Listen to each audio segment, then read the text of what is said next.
Autocritique négative, remise en question perpétuelle de notre propre valeur, difficulté à accepter le fait de ne pas toujours tout réussir. Tous ces éléments nous polluent inévitablement le mental. Comment faire donc pour améliorer petit à petit ce genre d'état de fait et comment mettre en place d'autres stratégies plus porteuses? C'est l'objet de cette vidéo. Mon nom est Jean-Marc Louch et j'accompagne les femmes et les hommes qui, en toute conscience et responsabilité, veulent reprendre le contrôle de leur vie. Comment faire donc lorsque la critique négative et les pensées dévalorisantes par rapport à notre propre personne nous polluent la tête? Voici quelques pistes de réponse. La première, c'est que nous sommes des êtres humains. Et à ce titre, nous sommes tous des êtres en chemin, nous sommes tous des êtres imparfaits. Et à un moment donné, il faut que l'on comprenne que le mythe de la perfection n'est qu'un mythe et que nous sommes et nous resterons à tout jamais des êtres imparfaits. Bien sûr, nous cherchons toujours à approcher cette perfection, mais nous ne l'atteindrons jamais. Donc la première des propositions que je te fais, c'est d'abandonner ce mythe, ce fantasme de la perfection. La deuxième piste que je te propose, c'est en fait une question.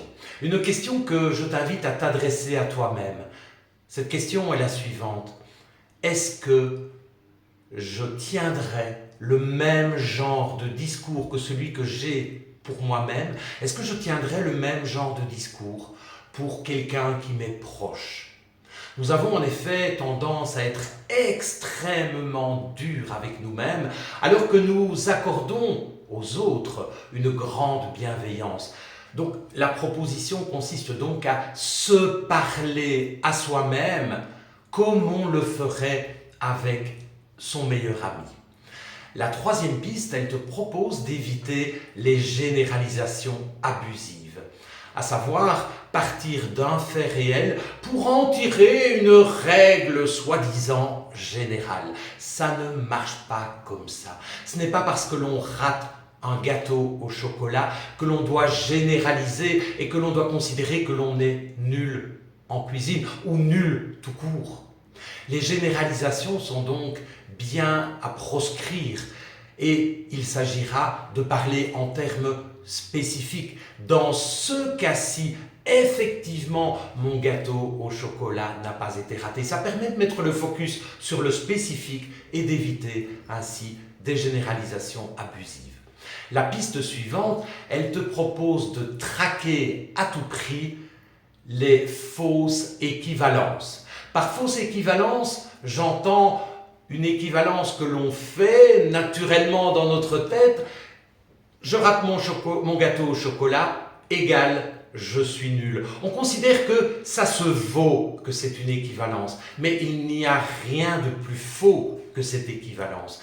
Nous ne sommes pas nos comportements. Et ce n'est pas parce qu'on rate un gâteau au chocolat qu'on est nul. L'équivalence est complètement erronée.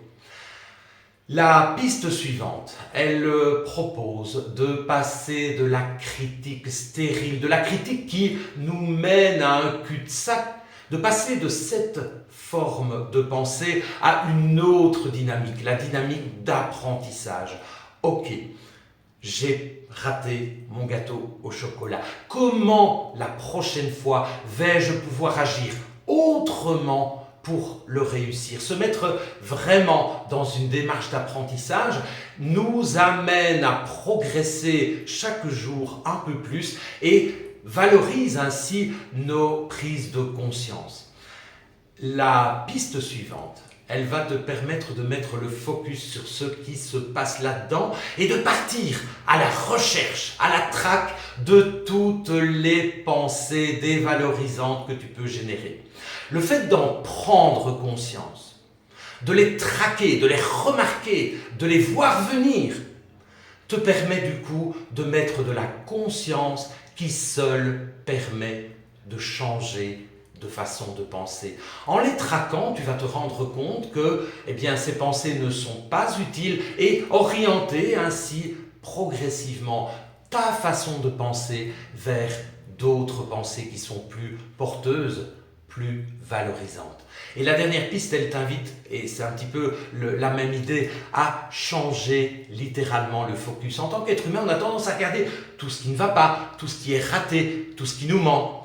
Et on oublie, va savoir pourquoi, mais on oublie de mettre le focus sur tout ce qui va bien, tout ce que l'on réussit bien, toutes les choses que l'on a pu mettre en place, toutes nos qualités, toutes nos valeurs. Le focus doit aussi être mis sur tout cela. Il doit même exclusivement être mis sur cela si l'on veut éviter la dévalorisation et la déconstruction de soi-même. Voilà, j'espère vraiment que cette vidéo te donne quelques pistes pour avancer en conscience vers une meilleure valorisation de toi qui va entraîner du coup une meilleure assurance en toi. C'est vraiment l'intention que je pose. À très bientôt pour une prochaine vidéo.